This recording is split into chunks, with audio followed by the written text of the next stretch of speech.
back at Norm's Rare Guitars today, and we've got Joe Bonamassa playing through a quick little blues jam on this tasty red Strat. We're in the key of C sharp minor, so it's C sharp minor pentatonic with a bit of major thrown in. So I'll play through the video and then we'll break it down real slow with tabs.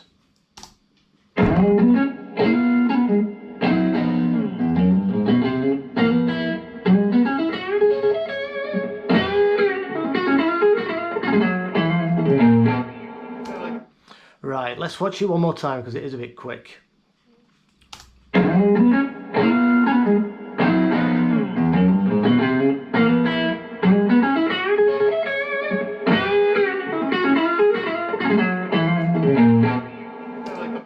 Right, so C sharp minor pentatonic, and we're mixing a little bit of major, so we've got box 1 off the 9th fret. And the lick starts, the jam starts, he's coming in on the 5. Like a lot of these licks that we demonstrate, a lot of these players, they come in on the 5. So we've got the 11th fret of the A string, and this is a major pentatonic run. We've got 5, and then we're going to come over to the 8th fret of the D, that's the 6th of the scale, and then we hit the 11th fret of the D, that's the root. And then what Joe does after that little lick, he puts his first finger on the 8th fret of the D and his middle finger on the 9th fret of the G. He might use these other things, but it doesn't matter, them are the 2 notes. We've got the 8th fret of the D, 9th fret of the G, and we're going to slide up a half step. And what that does, that implies this C sharp dominant 7 chord. We're sliding into the flat 7, which is the D string of the 9th fret, and the major 3rd, which is the 10th fret of the G. So that's what he brings in straight after that opening lick. And then we bring over we're keeping this first finger on this 9th fret. We're going to grab the 11th fret of the D, pull off, so we're going root flat 7, and then a quick stab back on the 11th fret, that's the 5. And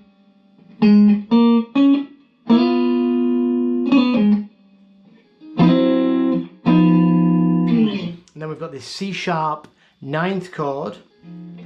So we're starting that on the 8th fret, first finger, so we've got 8 with our first finger of the A string, 9th fret on the D with our ring finger, middle finger, G string, 8th, and 9th fret pinky on the B. We're going to play that and slide it up a half step, and then back to the 8th fret.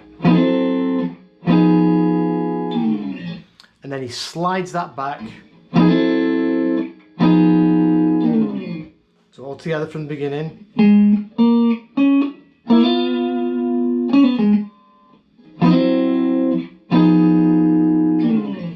And then when he slid right back,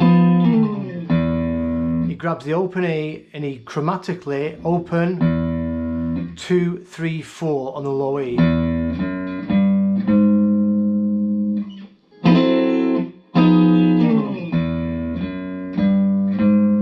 And then over to the A string, and we're going to go 2, 3 and slide up to the 4. So that 3 sliding up to the 4, that's our C sharp right there again. So we're going to imply this C sharp chord again.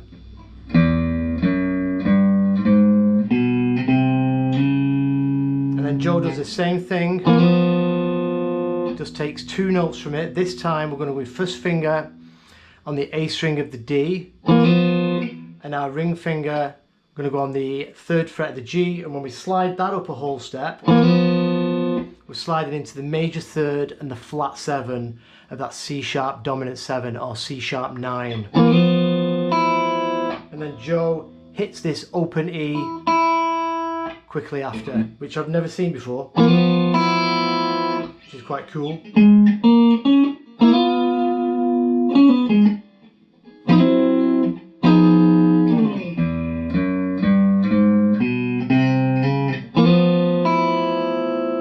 Let's watch the jam again. Like I said, a bit of a quick one this.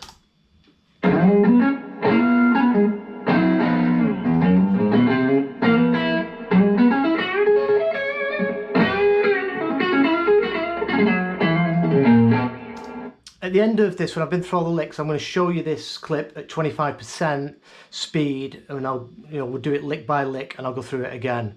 So then what we're going to do after this move, we're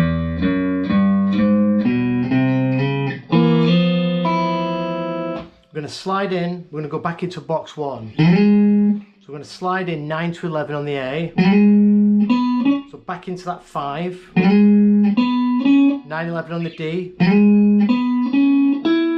9 on the G, and then we're going to push up the 11th fret a whole step. Then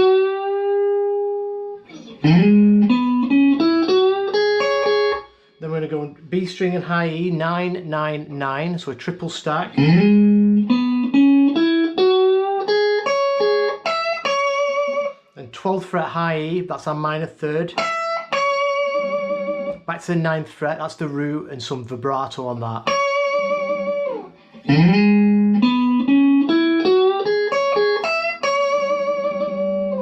Whole thing from the beginning.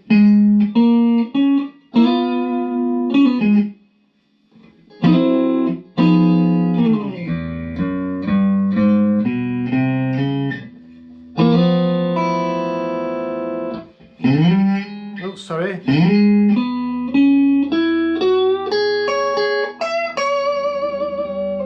And then we're going to come, so this next lick, still in box 1, we're going to grab the 9th fret of the G, and we're going to be bending it up a whole step, but at the same time, our pinky is going to be planted on that 12th fret of the B. So this could be C sharp minor and is relative to E major. So the relative major and minor. So you could see this, you could view this as an E major lick, because we'll be bending into what will be the major third of E and the 5th. But you know what, correct me if I'm wrong.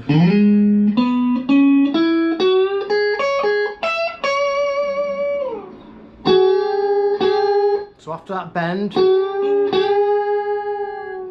I think Joe grabs that 11th fret again, quickly, where his ring finger is. And then we're going to grab the 12th fret of the G, slide back a half step, and then pull off to the 9th fret, all with one move. So we've got that bend.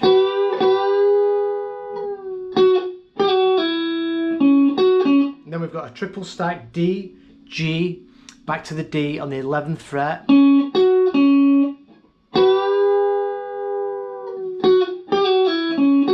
this is all going by pretty quick. You don't have to play that 11th fret again, you can just do the bend, and then you could do a slide in, and then back, and then a pull off.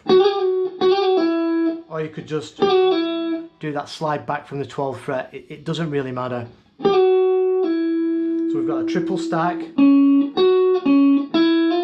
then we're going to come over to the 9th fret, hammer in to the 10th, so you could think major third, back into your C sharp dominant 7.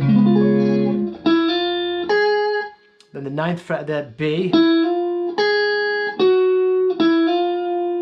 9, 10 hammer, B, 9th fret, 11th fret G, back into that 9th fret hammer into the 10th fret. So that whole lick right there.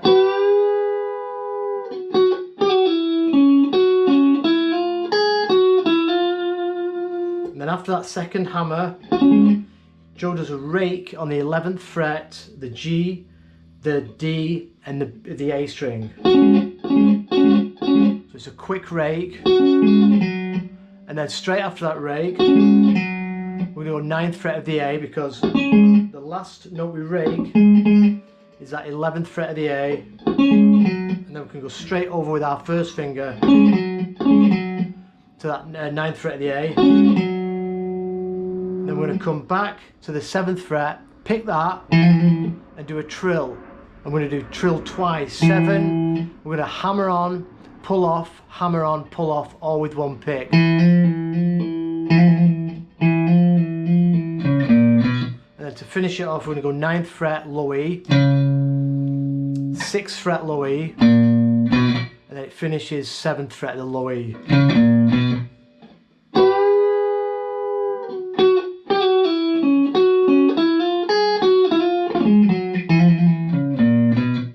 That's it, slow. One more time.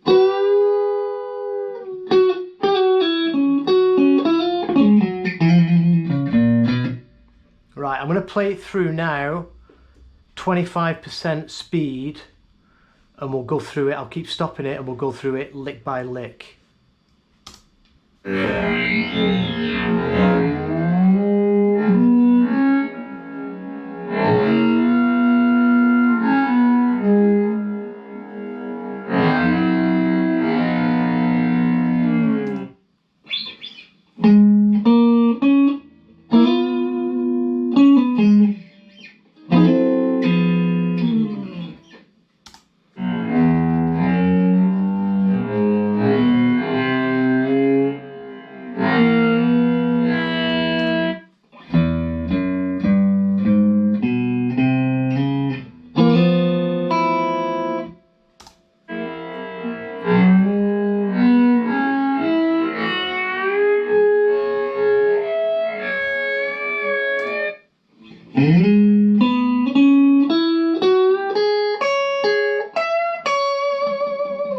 You can give that 12th fret a little bit of a twist.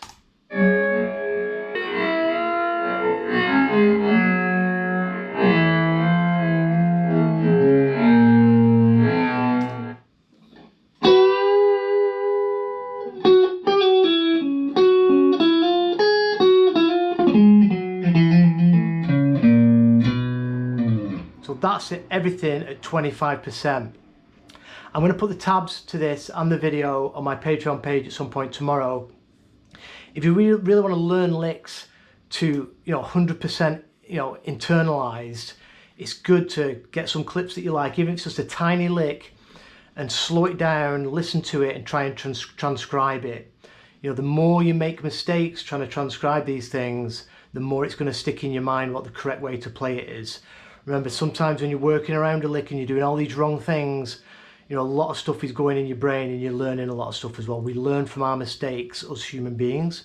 So it's great. And this is like what they used to do in the old days when they put the needle back and try and learn a lick by ear. We just sort of do this stuff on YouTube now. So I'm going to play through the whole thing again, really slow without interruption.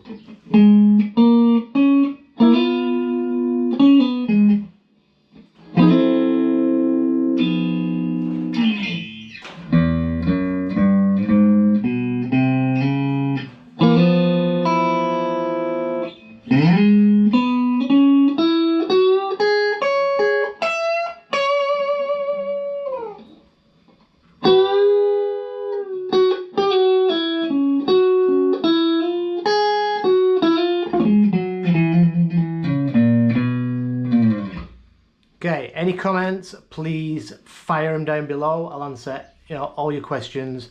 Thanks for all the support. Thanks for watching. I'll be back again in a day or so with another video. Cheers.